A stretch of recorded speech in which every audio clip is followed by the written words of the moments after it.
welcome. This is Hot Edition. We're live from our news about Desawe Kanda, also live on Kesmi 107.1 in Tamale and beyond. We're live on W 93.5 in Wa and beyond. We're also live all across the world on 3news.com. We're live on Facebook and on X at 3FM927. Join us with your thoughts, views, and opinions. This evening, a GPRTU threatens a nationwide strike over the new 1 Ghana cedi fuel levy, which has been signed into law by the president, John Dramani Mahama, just some 2 hours ago. We'll tell you exactly what the president said before signing this new levy into law after Parliament passed it some 2 days ago. Stay with us here on Hot Edition. The GPRTU is having none of that. We'll stay on it a bit further, engage them, and also we'll hear from the Energy Ministry how they intend to respond to the concerns of the GPRTU on this matter here on Hot Edition on 3FM 92.7, also on Kesmi 107.1 in Tamale. We're live on W 93.5 in Wa and beyond. 24 arrested for illegal mining at Bui Sobinso, including some 14 Chinese nationals. And guess what? What we're learning is that a fuel station that has been built by these illegal miners was discovered in the thick of the forest. Stay with us. We've got details for you here on Hot Edition on 3FM 92.7. Plus, takeaway packs to be banned soon. That's according to the president, John Dramani Mahama. He said this today in commemoration of the World Environment Day. Stay with us. We've got details for you, plus the latest in business, sports, over the next 1 hour, 30 minutes here on Hot Edition on 3FM 92.7, also on Kesmi 107.1 in Tamale and beyond. We're live on W 93.5 in Wa and beyond. I am Alfred Ocansey, and your name, guys, here with a summary of the news.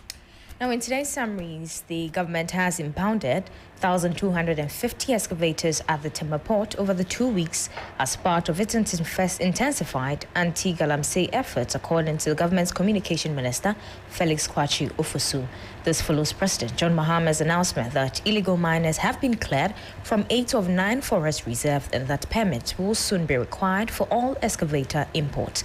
Now, in court today, the Court of Appeal has acquitted and discharged Yao Asante Ejukum, an alleged accomplice of the notorious armed robber Atayi, after serving 20 years in prison. Ejukum was sentenced to 35 years in 2002 for conspiracy to commit robbery. However, the court ruled that the prosecution failed to provide sufficient evidence linking him to crimes aside the fact that his workshop repaired bikes used by the robbers. Now, the Minister for the Northeast region, Ibrahim Tia, has issued a call to action to all education institutions in the area. This is as a result of the recently faced considerable challenges, particularly with the destruction of more than 40 school roofs due to heavy winds.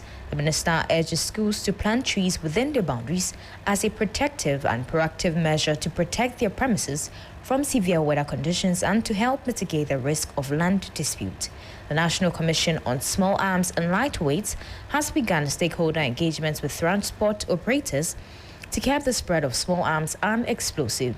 A 2014 baseline survey revealed that 2.3 million small arms are in circulation in Ghana, with 1.1 million held by civilians, raising concerns over national security. And before I go, the National Road Safety Authority has embarked on an operation to rid Accra-Kumasi Highway of bulk haulage vehicles that park along the shoulders of the road. The authority insists that this illegal parking, combined with traders' invasion of the Nkoko stretch, exposes road users to serious accidents. That's all for summary today, Alfred. And thank you so much. More news on 3news.com. Make some time and visit 3news.com. This is Hot Edition. We're live on Kesmi 107.1 in Tamale and beyond, and also on W 93.5 in Wa and beyond. Let's get straight into the matters. It's some 7 minutes after 5. There's been a number of reactions to this new levy that, just by the way, has been passed into law now because the president assented to it not too long ago. I'm talking about the energy levy. The president has been speaking about it before he signed it into law, or assented to it into law. We'll hear from the president shortly, but the country is facing probably an imminent crisis as commercial transport operators issue a definitive threat of a nationwide strike starting June 10. That's next week, Tuesday. Now, the drastic measure is a direct protest against the newly enacted one Ghana cedi levy on petroleum products, which operators fear could cripple their livelihoods and also inflate fares for millions of commuters. Now, what we're learning is that the Ghana Private Road Transport Union, they have issued this direct notice of this impending action that they intend to take if government does not listen to their concerns and possibly review their position on this levy, the one cedi levy, which has been passed into law now. And shortly we'll be joined by Abbas Imoro. Shortly, he speaks for the Ghana Private Road Transport Union. They've been addressing a tense press conference earlier today, and the industrial relations officer voiced a collective outrage of the over 200,000 drivers and vehicle owners nationwide. He condemned the levy as a unilateral decision taken without adequate consultation, warning it would impose untold hardship on the transport sector. Now, he highlighted that transport operators have already contended with a 15 to 20% rise in spare parts, maintenance, and insurance costs over the past year. And this new levy could force them, that's the drivers, to implement a 10 to 15% fare increase, a burden that over 60% of urban Ghanaians rely on public transport daily simply cannot bear. Now, if you recall, just a couple of weeks ago, the GPRTU had indicated a 15% reduction in transport fares, but that was not adhered to by most of their members, and so the implementation was almost insignificant. People are still paying for their fares as there was the case even before this directive to their members to reduce the transport fare. That has not been adhered to as we speak. But let's go into the telephone lines now. How is the Ministry of Energy intending to respond to this particular directive or this indication by the GPRTU members that if nothing is done about this levy, which, by the way, has been signed or accented to by the president, it is law now. We are awaiting the Ghana Revenue Authority's detail as to when the implementation of this levy will begin. But the GPRTU is resolute. They would embark on a nationwide strike beginning June 10. That's next week, Tuesday, if nothing is done about it. And Richmond Roxon speaks for the Energy Ministry, joining us on the telephone right now. Mr. Roxon, good evening. Thank you for joining us. Good evening, Alfred, and thank you for having me.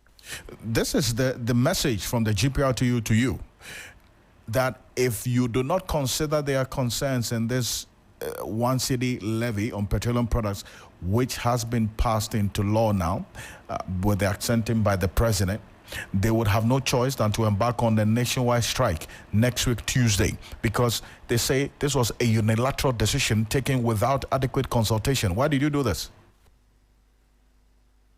Alfred, let me put on record that this decision was not unilateral. The ministry, led by the Minister of Energy and Green Transition, as well as the Minister for Finance, continue to engage parties or stakeholders. We understand that when it comes to payment of taxes, it is never easy.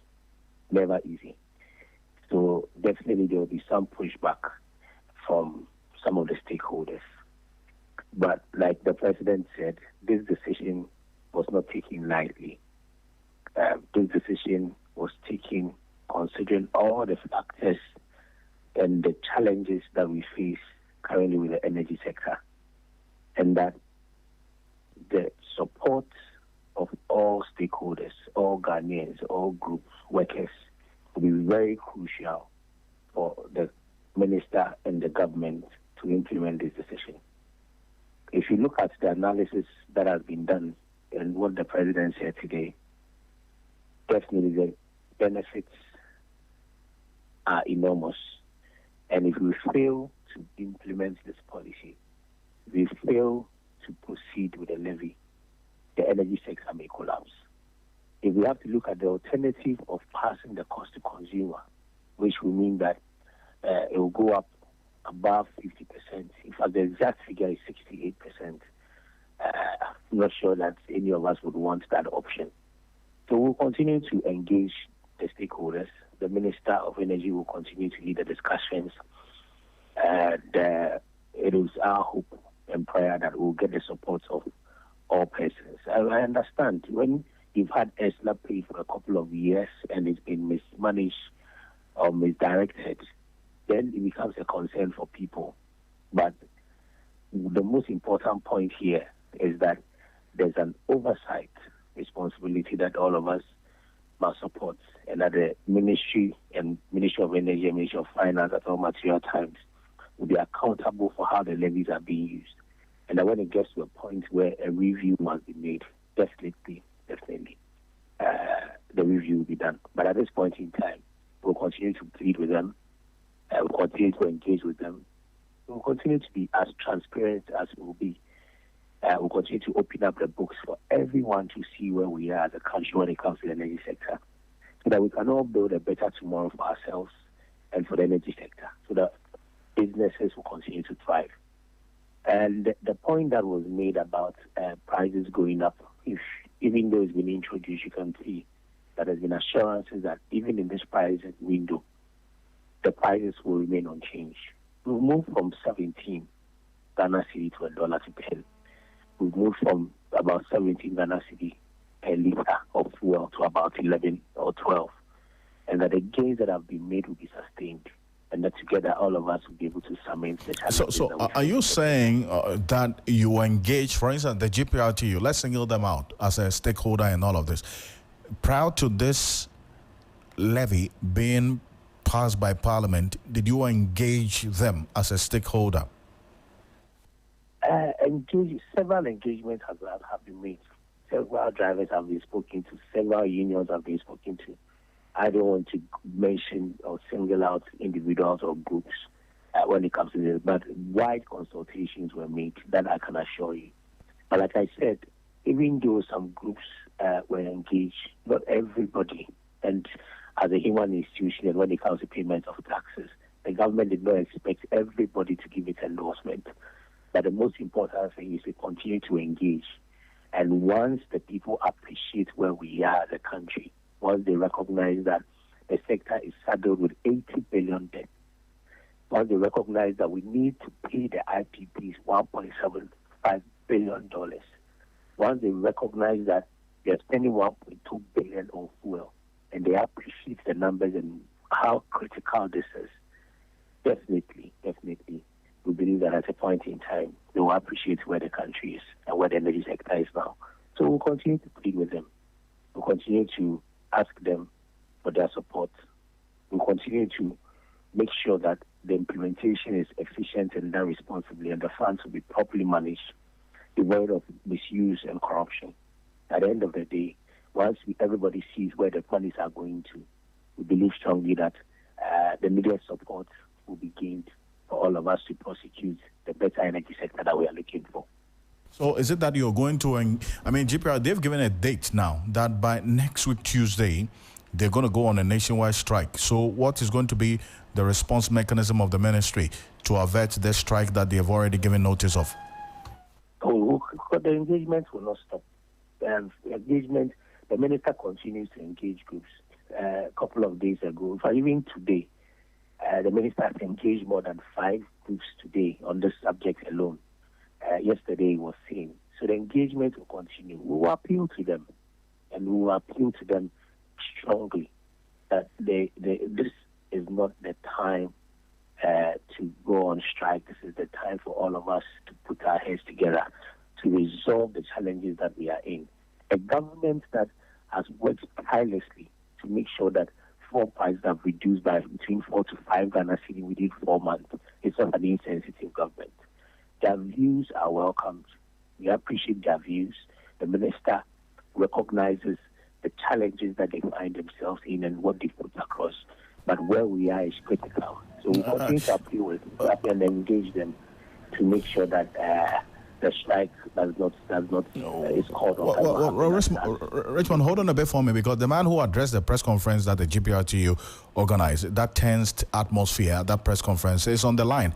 Alhaji Abbas Imoro is the head of industrial relations for the GPRTU. Alhaji, good evening. Thank you for joining us. Good evening, sir. Ocansey.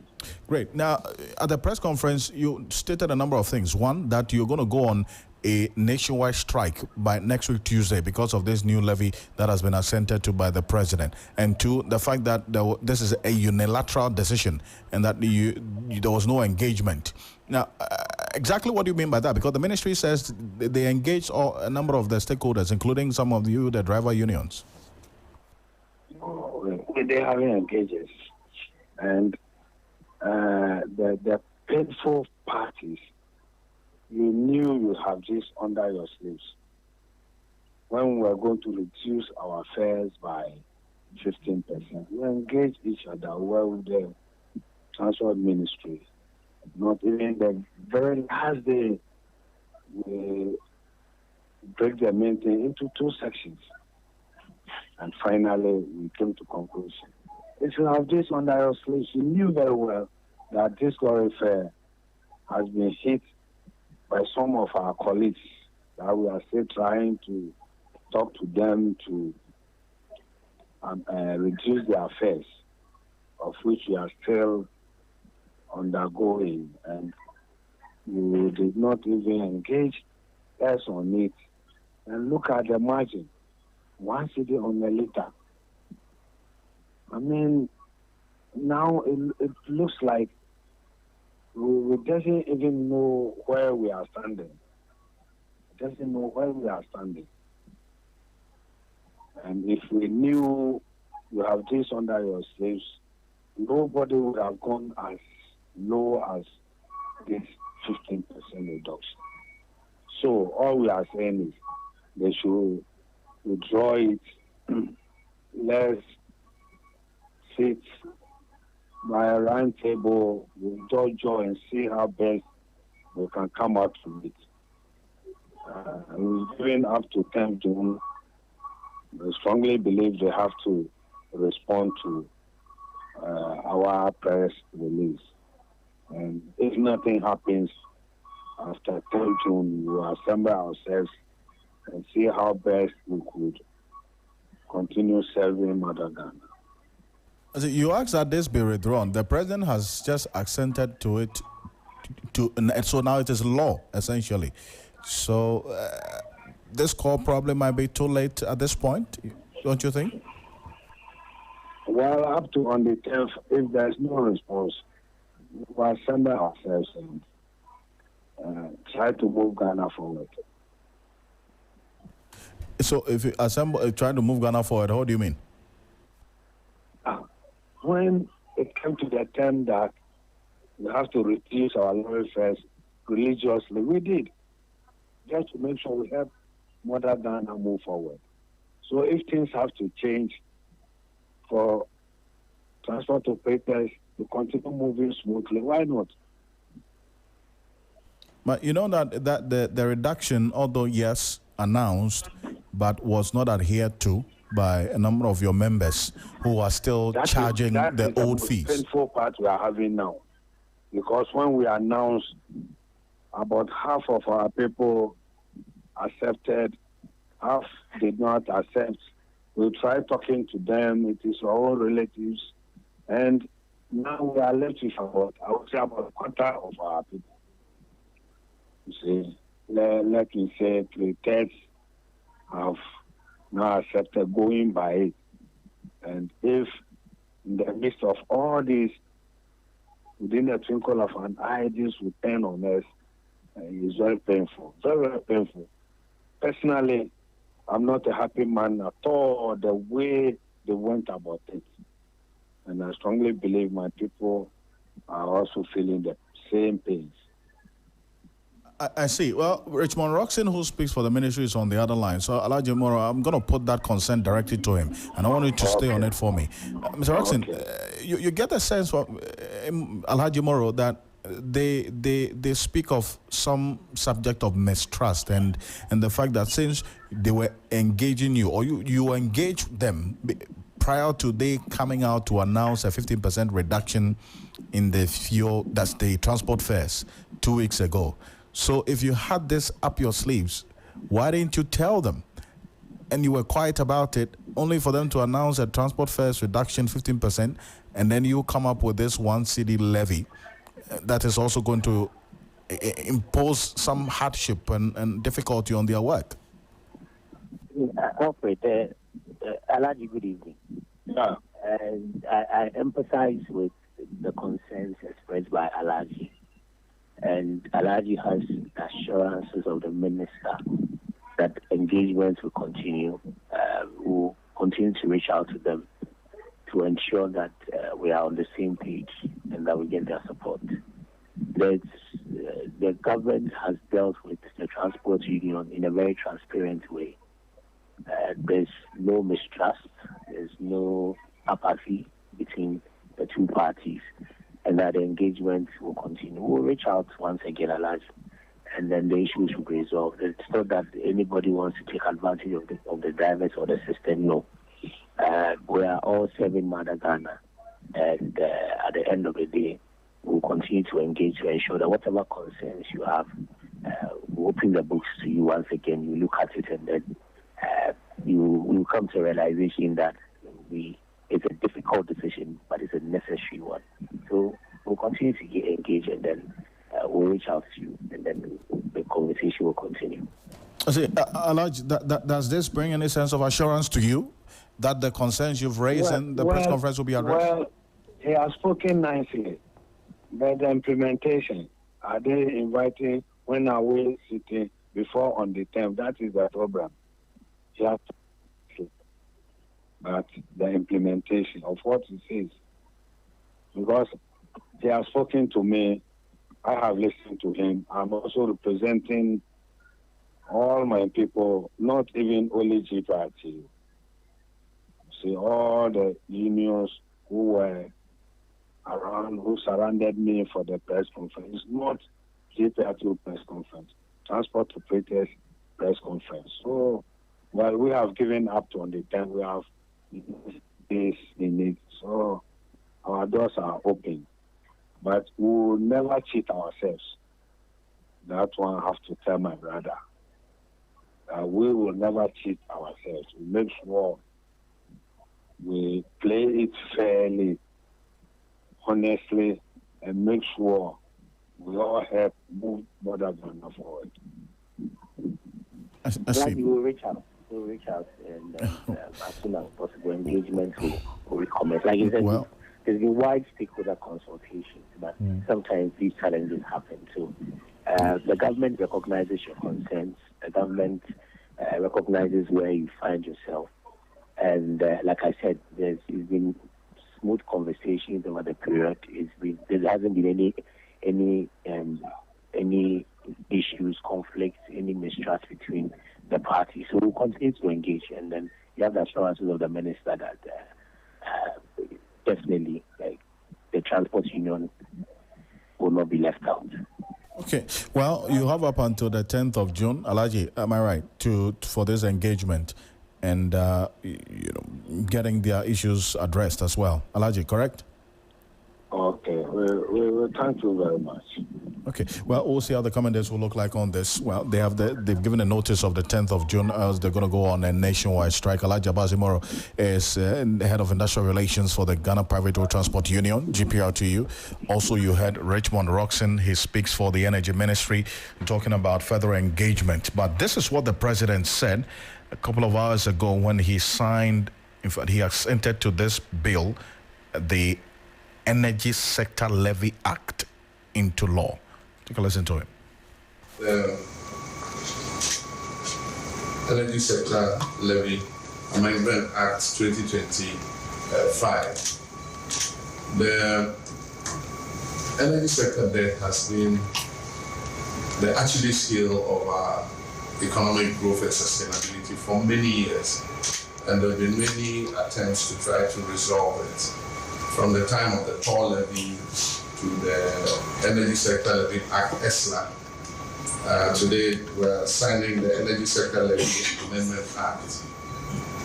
All this is due to trying to eliminate the energy sector debts and stop the crisis in the energy sector and create an energy sector that delivers lower tariffs and better service to our people. I wish to pledge to the Ghanaian people that we are determined to solve this energy sector crisis once and for all and resolve the issue of the energy sector debt. With the recent performance of the Ghanaian economy, we have seen a drop in the price of petroleum products. I want to thank the transport unions and the drivers for their cooperation in passing on the savings to the Ghanaian people. Since then, the petroleum prices have dropped further at the pump. We believe that it will be a useful use of the extra savings that has occurred to try and pay down the energy sector debt and also pay for the expensive liquid fuel that we use to generate power. The fuel component of power generation is not captured in the tariff. And my understanding is that if we capture the full cost of the fuel component, it will lead tariffs to go up by 50%. But our current trajectory is not sustainable. We are determined to achieve macroeconomic stability, have a strong currency, low inflation, but to do that, we must make sure that the energy sector does not destabilize the economy, the gains we've made with the economy. And that is why, though painful it is to sign this, I'm enjoying as a president. I was appointed not only to take soft decisions and easy decisions, but also to take hard decisions. And one of the assurances I make you is that this money will be used exactly for what it's meant for. It won't be like in the past where the ESLA was collateralized and the money was diverted for other things. I can assure you that this money is going to be ring-fenced. It's going to go for the purchase of fuel oils to keep our lights on. And towards the end of the year, when we have more gas and we are having to buy less fuel oil, that money will be available to start paying the debt of the independent power producers. But all this will be useless if it's not linked up with efficiency in the power sector.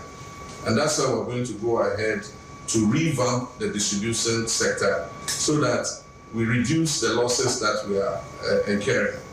It's estimated that we lose almost 45% of the value of the power we're transmitting. We can't continue like that.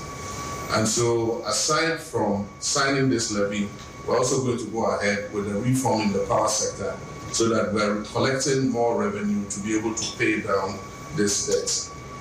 This act that has been christened the D-levy will not be forever.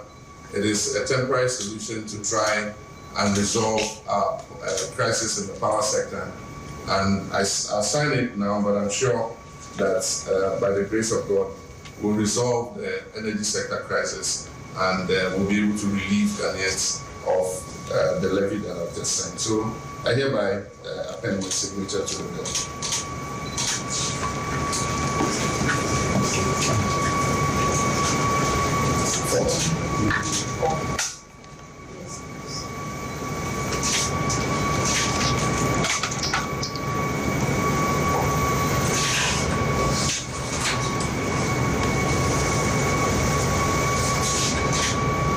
The President, John Dramani Mahama. If you go on our Facebook page at 3FM927, that signing ceremony that took place not too long ago, in fact, they are accenting this into law. Well, the GPRTU is asking that there should be some engagement, at least to either review it and downwards or withdraw it, as a matter of fact, because they said they were not engaged as a major stakeholder in this particular sector. As a Ghana Private Road Transport Union, you've heard the President and the details of his appeal. What happens between now and June 10 is what we've been asking the Energy Ministry. So stay with us here on Hot Edition on 3FM 92.7, also on Kesmi 107.1 in Tamale and beyond. We're live on W 93.5 in Wa and beyond. But away from that, something happened earlier today in the Ashanti region, and that's what leads us to the next issue, because government saying that it has impounded 1,250 excavators at the Tema Port over the past 2 weeks as part of intensified efforts to combat illegal mining, according to Phyllis Kwachofosu, the minister in charge of government communications. But in a separate incident, 7 Chinese nationals suspected to be involved in illegal mining were arrested at Akonfre in the Ashanti region. despite violent resistance from the armed thugs. So if you go on our Facebook page right now, we're showing you a video of this incident. Armed men who were trying, in fact, to prevent the police and the task force led by the administrator of the Minerals Development Fund, Dr. Hanabishu, along with some journalists and police officers, from arresting these Chinese who were involved in illegal mining. Now, the administrator of the Minerals Development Fund, Dr. Hanabishu, and the journalists with the police officers were held hostage by gun-wielding thugs in a conference, a known Galamsey hotspot in the Chimamponia district in the Ashanti region. Now, the assailants demanded the release of the detained Chinese suspects before authorities regained control. Now, go on our Facebook page right now. We're showing you videos of Dr. Hanabishu's engagement with the police service there, the personnel, and then also all the scenes of these thugs, gun-wielding thugs, who prevented, in fact, they attacked Dr. Hanabishu and the journalist who accompanied the police on this particular operation. Now, that's live on our Facebook page at 3FM927 right now. The livid Dr. Hanabishu is, you see on our Facebook page at 3FM927, the video we're showing you right now. My colleague and our Northern Bureau Chief, William Evans Inkum, was part of this team of journalists that accompanied Dr. Hanabishu and the police officers who were held hostage by these gun-wielding thugs in that conference. Joining me on the telephone right now. William, it's good to have you. Can you hear me? Well, I can hear you, Alfred. I hope you're safe. I hope you're safe where you are now. Well, by the grace of God, we are back. We are back today, so we are in Kumasi now. Perfect. Great. Now, narrate to us this entire incident, what happened earlier today, not too long ago, where you were held hostage with Dr. Hanabishu and the police officers there because you had arrested some Chinese involved in illegal mining. Well, Alfred, so the Mineral Development Fund, led by Dr. Hanabishu, the last couple of days, has been visiting some Galamsey areas. So she came to the Ashanti region. That was last night. We joined them last night to an enclave that they've already done a lot of intelligence. That was a conference, a mining community. But it's supposed to be a cocoa growing community. As far as Chimamponia district of the Ashanti region is concerned, but that's saying to a camp of illegal mining, arable land, vast arable land, hectares of vast arable land have been destroyed. And the Onfeng River, which is one of the biggest rivers in the Ashanti region, has also polluted. It is an eyesore. I call it a horror. But believe you me, those behind this level of degradation are foreigners. And we're talking about Chinese miners. What is happening in that particular community is that they are getting protection from some tax that they have paid. And of course, some community members that they are also posting these Chinese miners. The other side of it is that there's some level of fear.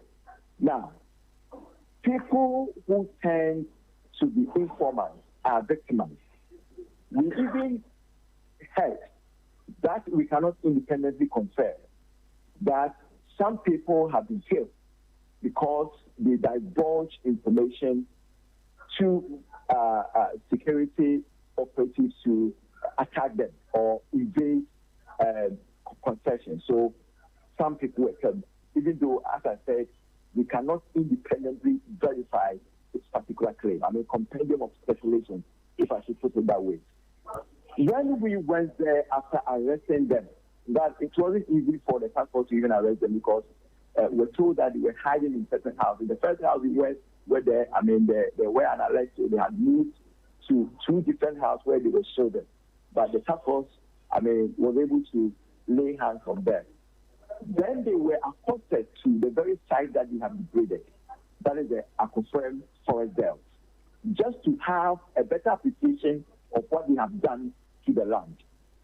Right after being accosted to the Akufo Forest, they were brought back to one of their holding places where they use or where they mix the mercury to extract the gold.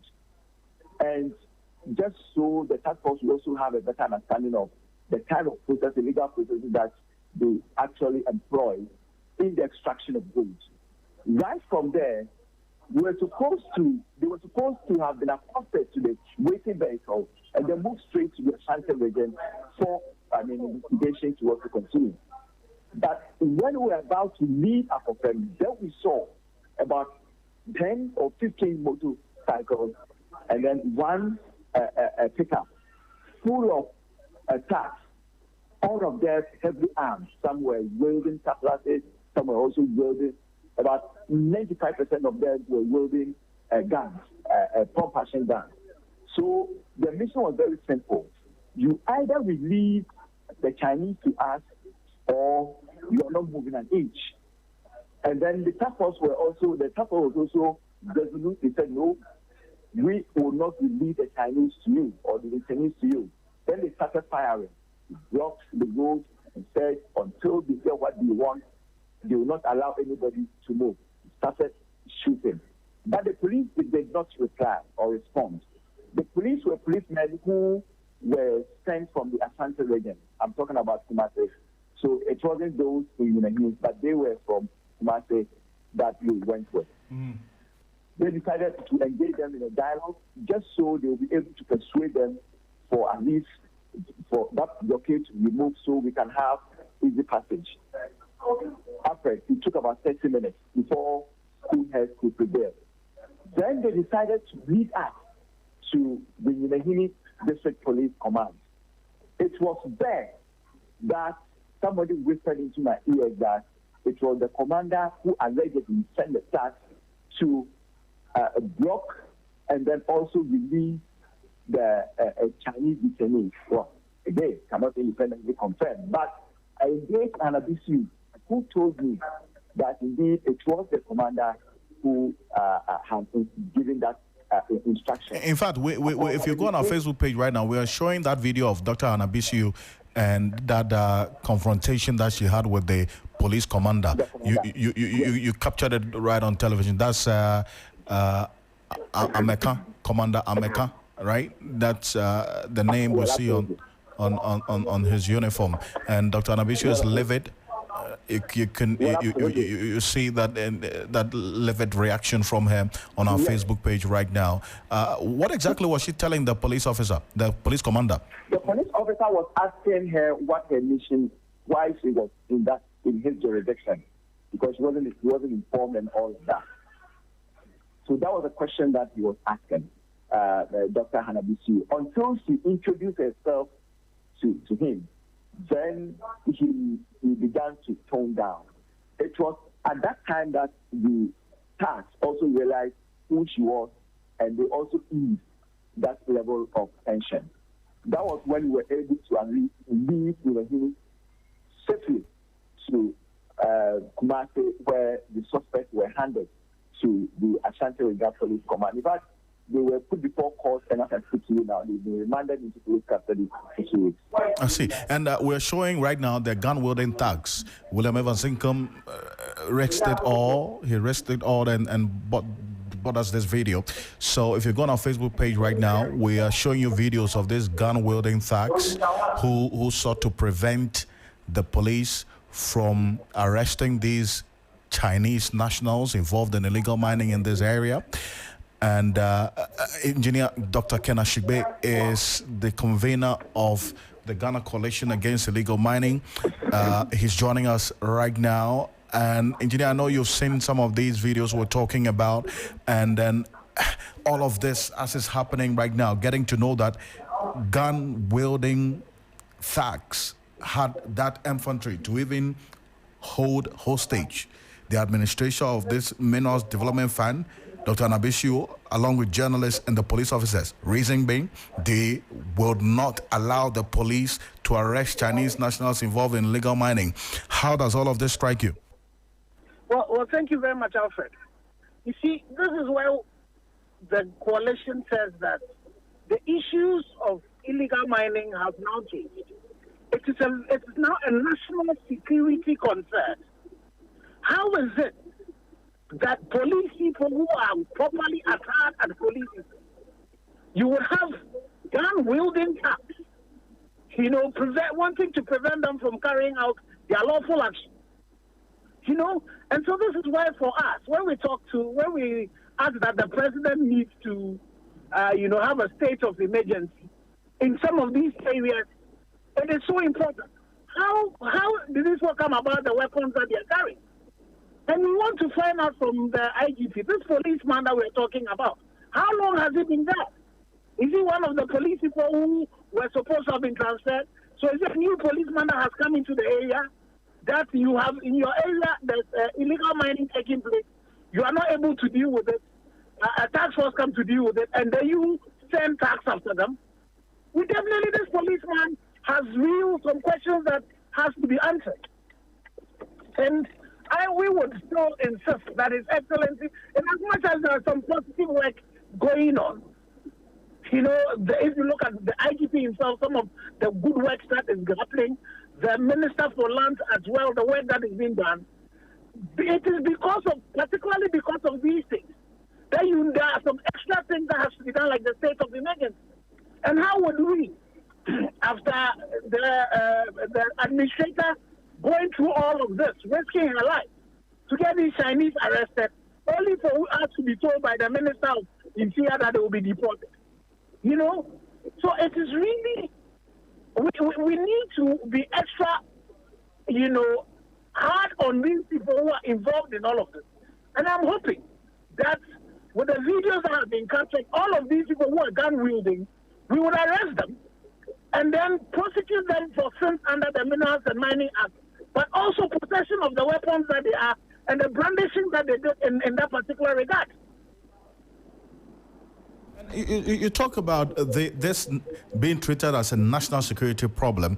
We've seen the strategy that has been adopted by government so far, and also this multi-sectorial approach to the fight against illegal mining. That's why you find, for instance, the Mineral Development Fund also getting in with its team, accompanied by the Ghana Police Service, to do this. And then now we see a police commander questioning the act of the Mineral Development Fund for arresting these Chinese nationals involved in illegal mining. What should be the appropriate response mechanism from the IGP, especially because of the involvement of some of these police officers, as we have captured on video right now?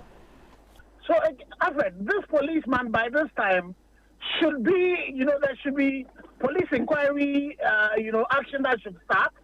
And then we also need to throw the book at him.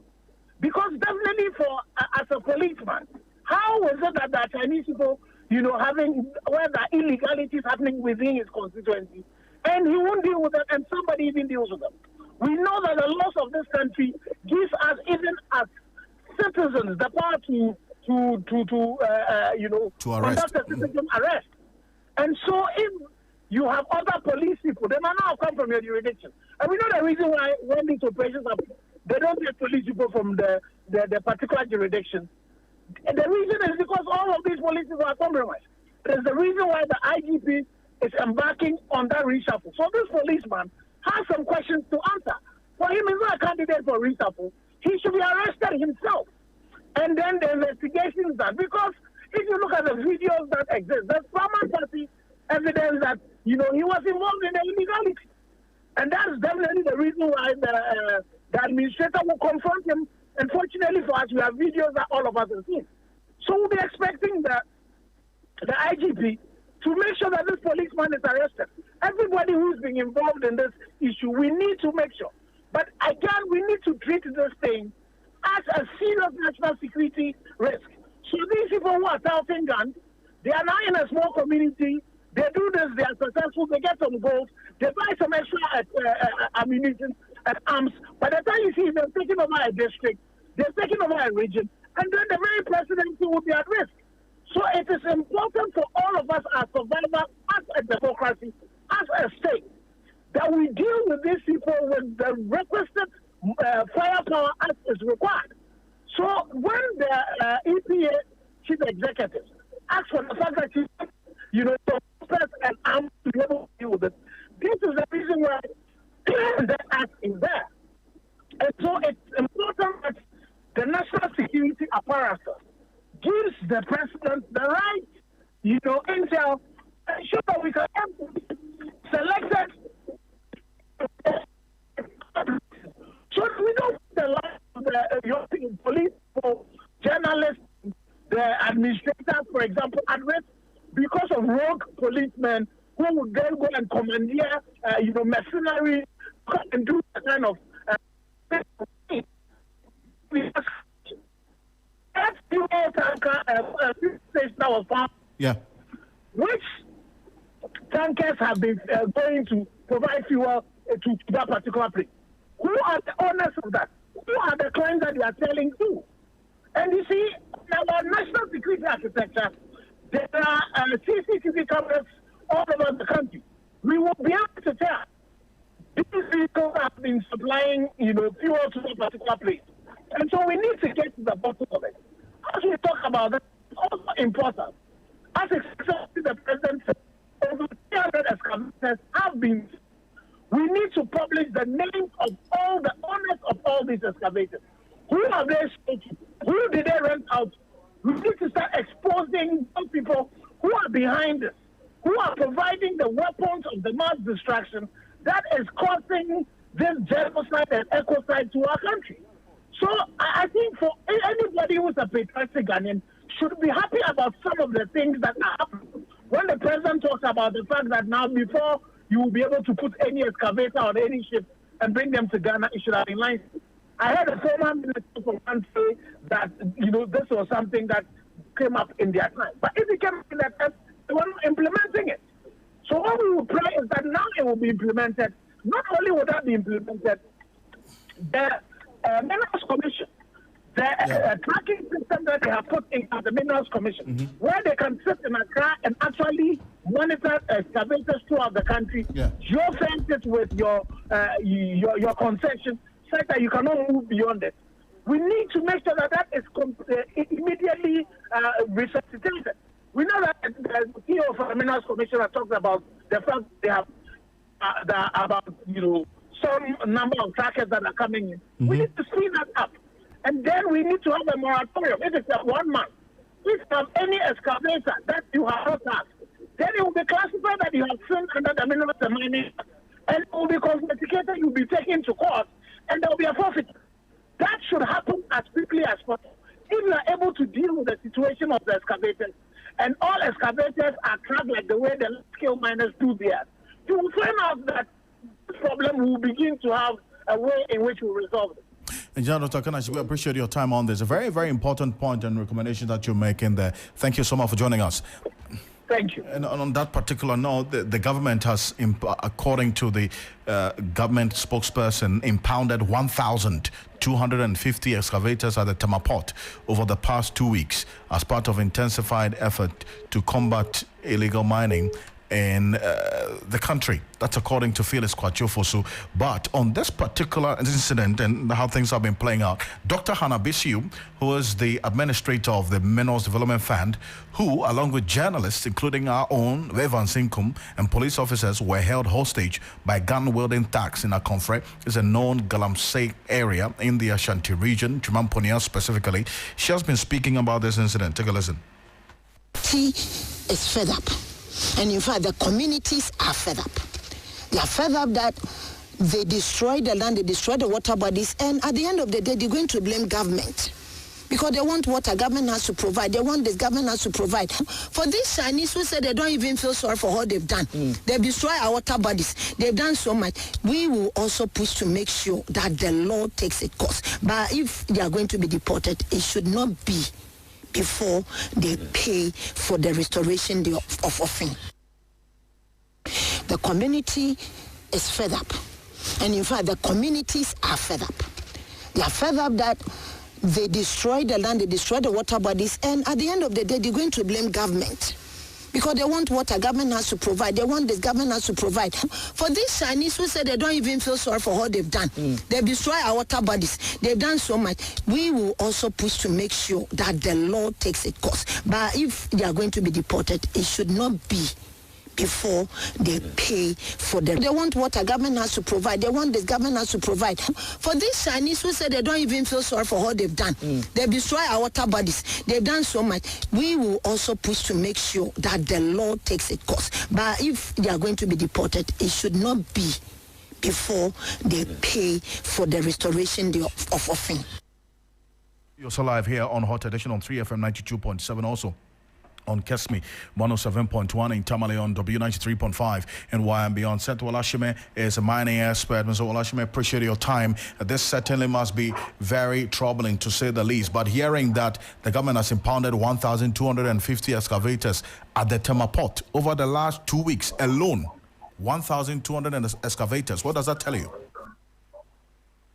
Well, good evening, Ocansey. And good evening to your cherished listeners. Well, basically, this fight against illegal mining, which we term galamsey, it's a very, very daunting task. And we don't have to really give up the fight so easily, because basically the people have a lot of incentive, to do what they are doing. So when they are apprehended, I'm sure that the government should make the law really hit hard, so that it will serve as a deterrent for other people who are contemplating, going that same route. So, and again, I want to underline something. The Chinese, they don't live in this country. It is Ghanaians who take them into those areas to go and destroy the forest and our water bodies. So we can't blame the Chinese that much. It is Ghanaians who are leading them into those areas. So we should also look at that and try to get the Ghanaians behind those people, the Chinese, and also punish them. See, and the punishment bit is, yes, we know these Chinese who are arrested today have already been remanded into police custody, but there was an incident.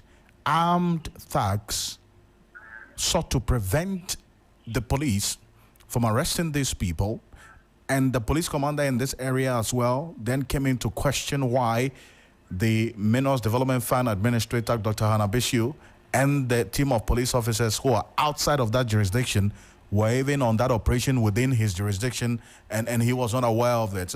Does that raise any concern for you? Yes, of course. You see, I've always said that there is some complicity when it comes to fighting this menace, because the reward is so huge that it is easy to convince people to get protection or get tip-offs and all those kinds of intelligence when operations are being done. Why should people prevent the task force from doing its job when they know that the effect of what they are doing is going to be the devastation of our land and the water bodies? So you will see that they are benefiting from the illegality, and therefore they are quick to come to the defense of whoever is trying to do the right thing. That is even in the past administration, when they were forming those task force, I told them point blank, I said, listen, people will be corrupted in the process, and that is exactly what happened. And so we couldn't win that war. And so this government should learn from that mistake, the past, and make sure that they devise a system where anybody that is found complicit in this is punished heavily to serve as a deterrent. And I do appreciate your thoughts on this. Thank you so much for joining us. Thank you. Seth Walashime is a mining expert. It's showing us here on Hot Edition on 3FM 92.7. We're also on Kesmi 107.1 in Tamale and beyond. We're live on W 93.5 in Wa and beyond. Your thoughts, views, comments, and opinions are welcome on the issues we've been talking about so far. And today is World Environment Day, and a number of things have been happening across the country to mark this particular day.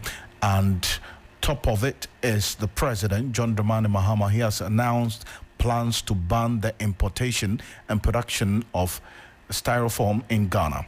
Now, citing the impact that it has on our environmental pollution. The announcement was made on Thursday, that's earlier today, during the launch of the 2025 National Tree Planting Exercise, an initiative aimed at restoring the country's forest cover and mitigating the impact of climate change, describing styrofoam as one of the most harmful pollutants, particularly due to widespread use in food packaging. The president stressed the urgent need for alternative materials. He added that manufacturers and importers of styrofoam should prepare for the impending policy change, as the Ministry of Environment will soon take steps to formally ban both the import and local production of the material. I'm talking about takeaway packs. Essentially, this is what the president said. We can't be planting trees and cutting them down at the same time. And so to reduce the cutting of trees, it is my intention to issue a directive to stop the use of wood for school furniture.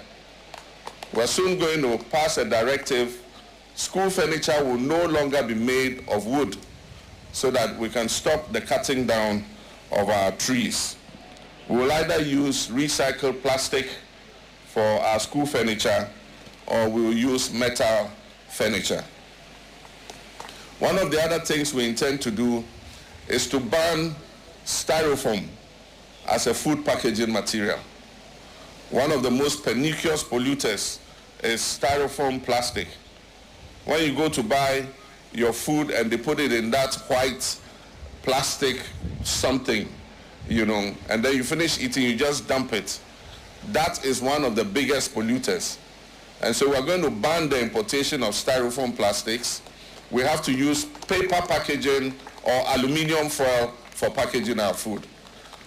And so I'm informing the manufacturers and importers of styrofoam. With the Ministry of Environment, soon we're going to ban the importation of styrofoam and production of styrofoam in Ghana. Our food packaging will be made from paper and also from aluminum material. That's the president, John Dramani Mahama there. So live here on Hot Edition on 3FM 92.7. Also on Kesmi 107.1 in Tamale. We're live on W 93.5 NY and beyond. Stay with us. We're back with the business news and the sports news after this quick break. Also live on YouTube at 3FM 927. Stay with us.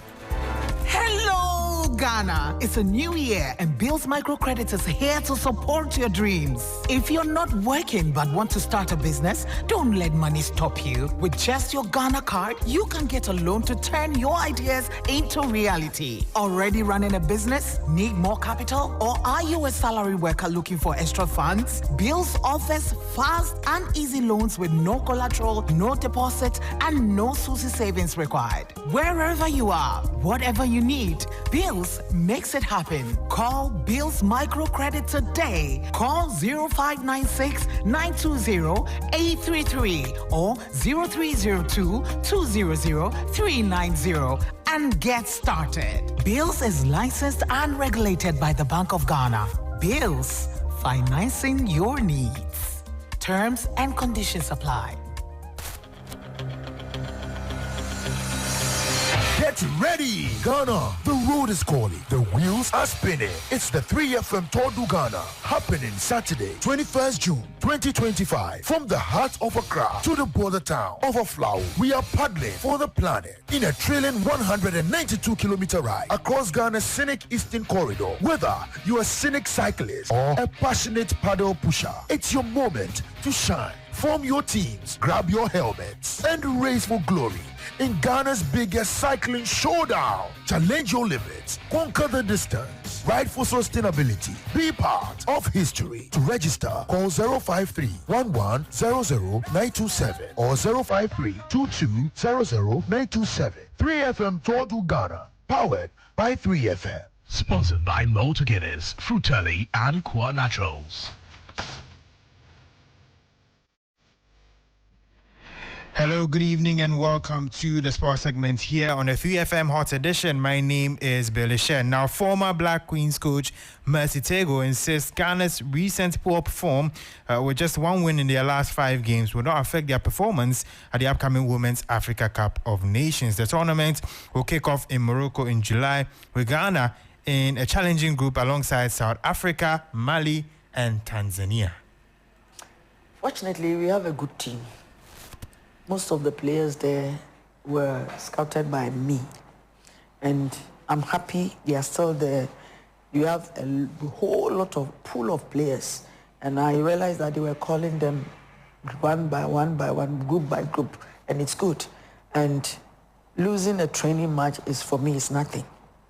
This one is even good. It will take people's minds off Black Queens, so that when they get you, a tournament, someone will say tournament proper, and they will teach you that football is made in Ghana, not any other. So don't worry, you people should just, it's my prayer that Ghana will bring something back home for Ghanaians to be happy. My concern is Ghanaians, not apart from we not winning our matches. It is my prayer that someday Black Queens will bring a cup. Now, Mercy Tego further urged the players to focus on their strengths and embrace their femininity, saying that it's key that their confidence and unity shows on the pitch. So women's football has come of age so much that we imitate those in Europe, you know. And fortunately, I find myself to be an instructor of CAF. Whenever we meet in the African stage or world stage, I see them doing it, and it's nice. Why wouldn't I do the same? Remember, I'm nurturing some girls who are going to grow past football, and there is life after football. What they see is what they do. That is why you see some of them, not my players though, wearing Otofista and that kind of Rasta hair. That is why, for me, that is the reason why women's football is not getting sponsors here and there. Just imagine, you dress like a bill, you do this Rasta hair and that kind of thing. Manya B, then you go and stand in some companies' MD's office and you want sponsorship, my dear. That was Mercy Tego, the former coach of the Black Queens. Now, still on women's football, with the 2025 or 2024 Women's Africa Cup of Nations coming up, our reporter, that is Akosie J, previews what the Black Queens should expect.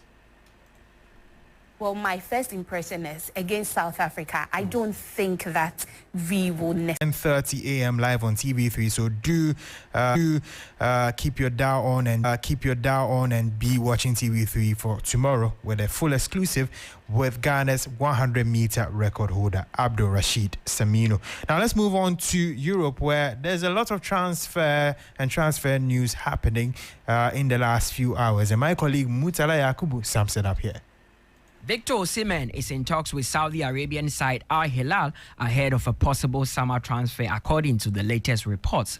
They have reportedly submitted a bid worth 70 million euros to tempt the Napoli man. The Nigerian had a successful loan spell with Galatasaray, leading them to the Turkish league title. Liverpool have rejected an approach from Barcelona to speak to forward Luis Diaz. The Reds have reportedly told Barcelona that the Colombian international, one of Liverpool's key players in winning the Premier League title last season, is not for sale. Manchester City have agreed a deal in principle with the Wolverhampton Wanderers to sign Ryan Aït-Nouri. The Algerian international is expected to undergo a medical this weekend, with the transfer fee understood to be around 40 million euros. Real Madrid are reportedly closing in on signing Franco Mustantuono from River Plate, with newly appointed manager Alonso has called. Real Madrid are reportedly closing in on signing Franco Mustantuono from River Plate, and newly appointed manager Alonso has called up the 17-year-old to convince him. Madrid would have to match the 45 million euro release clause in his contract, but it appears he is on his way to the Spanish capital. That was a wrap of the transfers by Mutala Yakubu. Bringing an end to sports here on the 3FM Hot Edition. My name is Billy Shen. We have business coming up shortly with Bismarck Awusa, so do stay.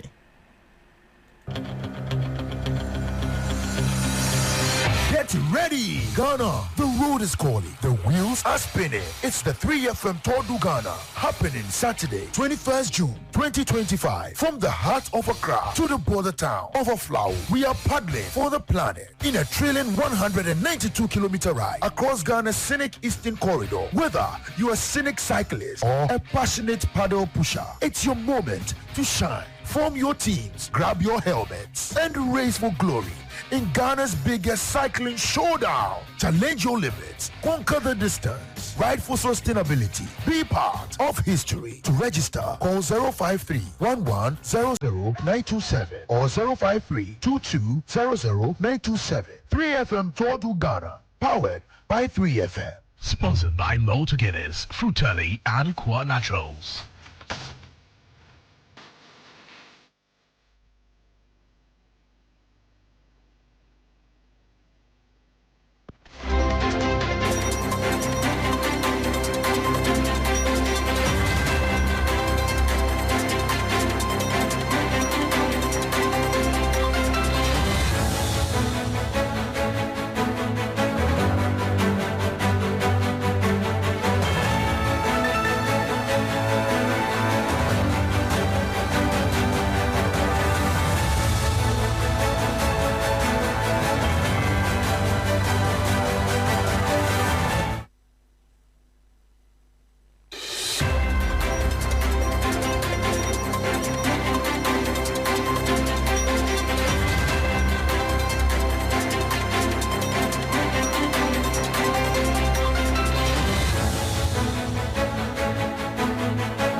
Hello, good evening, and welcome to the Business News on Hot Edition, 3FM 92.7. Coming up this evening, Bank of Ghana reports 9.49 billion cedis operating loss for 2024, but says financial position has improved compared to 2023.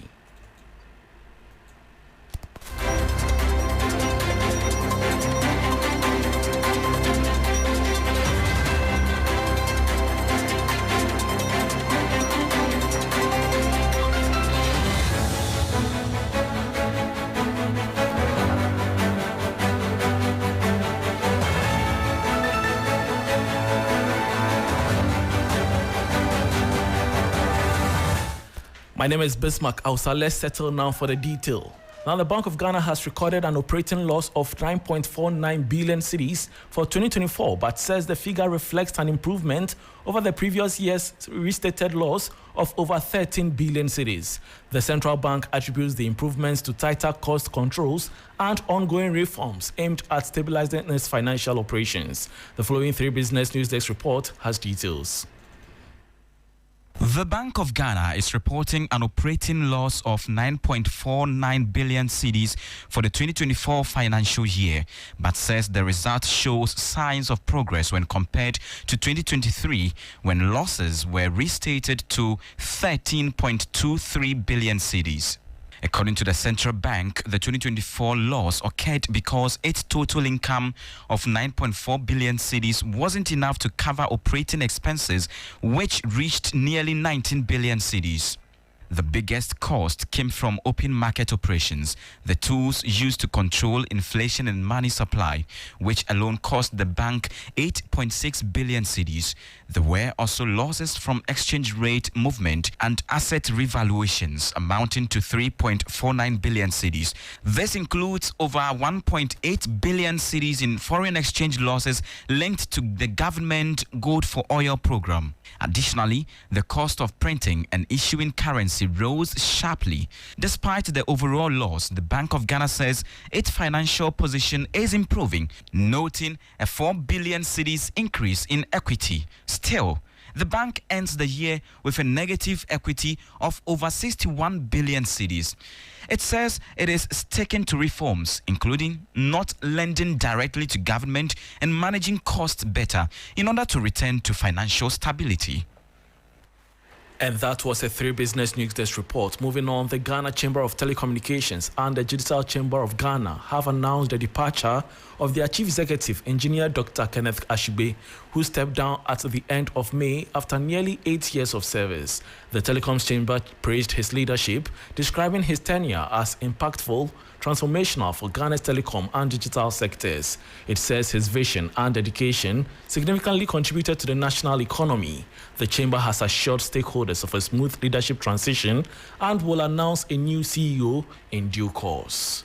Now, President John Dramani Mahama has assented to the new Energy Sector Levy Amendment Bill 2025, officially signing it into law.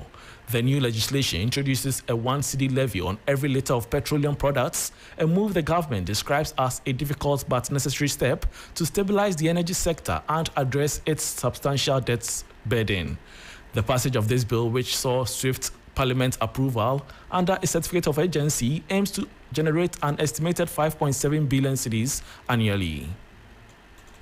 I have the Energy Sector Levy Amendment Act 2025.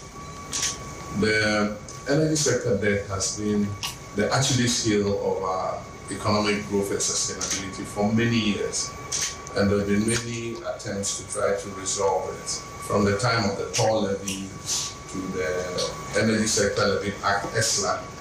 Today we're signing the Energy Sector Levy Amendment Act. All this is a view to trying to eliminate the energy sector debts and stop the crisis in the energy sector and create an energy sector that delivers lower tariffs and better service to our people. I wish to pledge to the Ghanaian people that we are determined to solve this energy sector crisis once and for all and resolve the issue of the energy sector debts. You just heard President John Dramani Mahama assenting to the Energy Sector Levy Bill. Now, the Ghana Chamber of Mines has announced a production target of 5.1 million ounces of gold for 2025, 300,000 ounces more than what was recorded in 2024. The gold remains Ghana's leading foreign exchange earner. So far this year, the Ghana Gold Board and the Precious Minerals Marketing Company have reportedly exported gold worth over $4 billion. Speaking at the Chamber's annual general meeting, President Michael Akafia reaffirmed the mining industry's commitment to supporting Ghana's economic development. He noted that member companies are working to maximize value while adhering to responsible mining practices. Gold output is expected to range between 4.4 and 5.1 million ounces, underpinned by contributions from numerous Ahafo South Mine and Shandong's Nambini Mine. Manganese and bauxite are expected to increase in output to 8 million ounces and 2 million ounces respectively. Diamond production is expected to reach 400,000 carats in 2025. There are anticipated declines in Perseus's Edikan mine, Goldfields Damang and Tapa mines, and Zinjin's Achim mine. The expanded mandate of the newly established Gold Board, which includes the determination of local gold prices, introduces a new policy and market dynamic that may significantly impact on the sector's contribution to national production. You just heard the president of the Ghana Chamber of Mines, Michael Akafia, ending the business news on Hot Edition with me, Bismarck Awusa. For more business stories, please check out our website, 3news.com. Thanks for your company.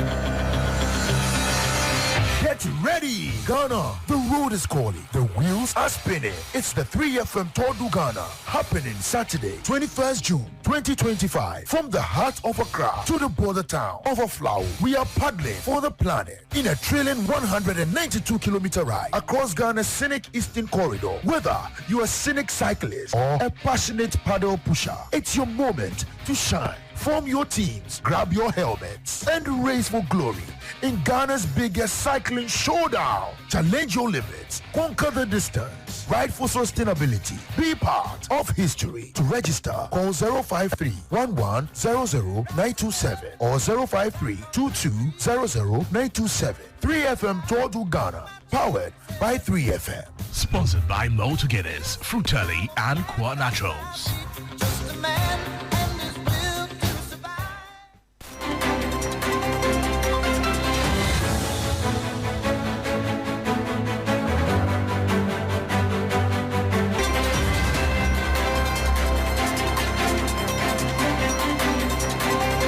Welcome back. This is Hot Edition on 3FM 92.7, also on Kesmi 107.1 in Tamale. We're live on W93.5 in and beyond. The Ghana National Association of Farmers and Fishermen, the umbrella organization for rural agriculture producers, say they will collaborate with government to do a reclamation of all lands destroyed by illegal mining at a news conference to announce its July 11 Congress as part of the rebranding agenda.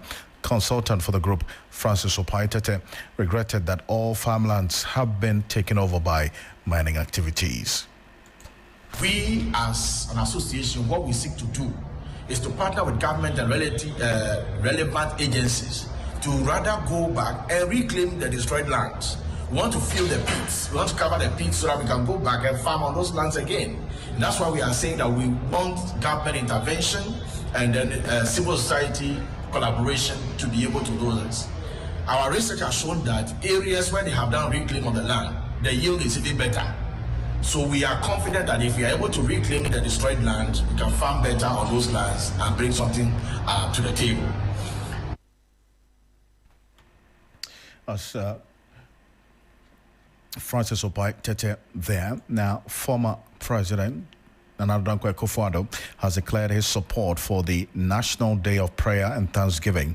The former president urged Ghanaians to embrace it, emphasizing the importance of national unity and stability. Here's the former president. All of us have to support this initiative. It's clearly a worthwhile initiative. And we have this one day where all of us come together to give thanks to the Almighty for the many, many, many blessings He has bestowed upon us. And you identified one of the most important is the stability, the unity of our country and its stability. Our country is the only one in West Africa, perhaps one of the few on the continent that has never had a civil war. On the 7 years since independence. We've had our problems, coups, etc., but the country has never broken apart and we have never ended up fighting each other because of politics or power. And that is a blessing for us. And we're continuing down that road. We're now in the Fourth Republic, which has given us on occasion 4 times to change governments peacefully. And it's now become what happened in December last year, shows that it is now part of the culture of our country that we should have these popular consultations that lead to peaceful transfers of power. So we have a lot to thank God for. And I want to commend the President for thinking of this initiative and for making it real. That's Nana Dankwa Akufo-Addo, former president of the Republic of Ghana. Now, on his part, the chairman of the planning committee, Elvis Efriankra, acknowledged former President Akufo-Addo's support when the committee paid a courtesy call on him at his residence. He also revealed that Cardinal Pia Texan will be present to deliver the keynote message on July 1, 2025. How do we renew our faith and our commitment to the country so that all the things that we desire or where we desire the country to be, we all put our efforts to get there. And so there are going to be two programs. One in the morning from 8 a.m. to 10 a.m., which is the Christian program, which will be hosted at the forecourt of the State House, 8 a.m. to 10 p.m. Cardinal Texan has agreed to fly down from Rome to come and give us a liturgy on that day. And in a way, it's a blessing in disguise, because if he had become the Pope, he wouldn't have come. He wouldn't have been able to come. When I was speaking to you yesterday, he said, well, thank God I'm not a Pope. I said, well, this would have been first papal visit. And then we would have all the other Christian leaders playing their role. Then from 12:30 to 2 p.m., we are gathering at the National Mosque, where the chief imam, together with all the other imams, will lead us in a time of Muslim service. It's going to happen in all the 16 regions and in all the districts, because we want that day, for once, we'll focus on Ghana. So we have sent out a strong communique that on that day, for once, there will be no party colors. National colors, or white, or celebratory. We want to focus on Ghana and what we can all do for Ghana. That's Elvis Efriankra there. Away from that, the National Commission of Small Arms and Light Weapons has met transport operators in its first stakeholder meeting in a bid to check the proliferation of small arms and explosives. A national small arms baseline survey conducted in 2014 has established that 2.3 million small arms are circulating in the country.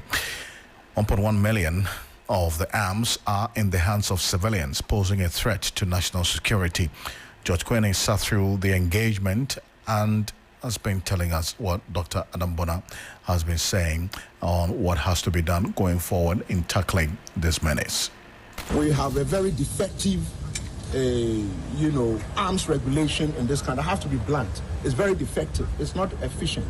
But fortunately, if you listen to the president and his first, State of the Nation's address, one thing he mentioned significantly was that there is going to be tighter firearms regulation.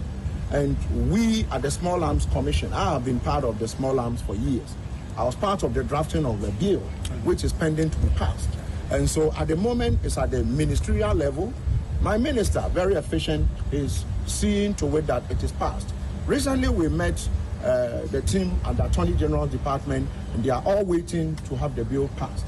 It is because of the defective nature of the current laws regulating firearms and small arms, and even call it explosives in general, is the reason why now every child goes into the father's cupboard, sees a weapon, and he wants to go and show off. That's Dr. Adam Bona there.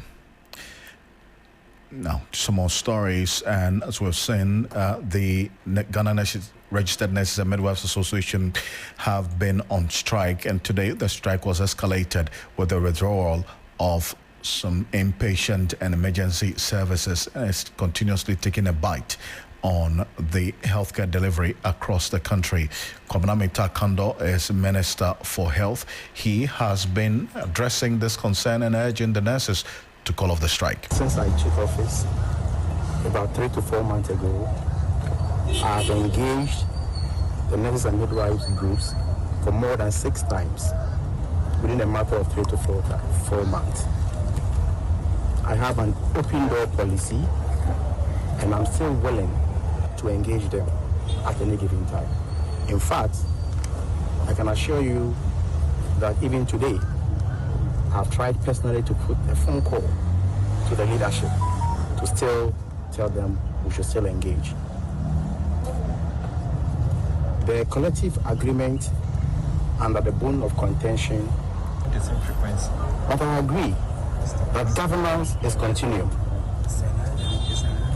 And so that is why we are ready and prepared to sit around the table and to see how we can implement such an agreement.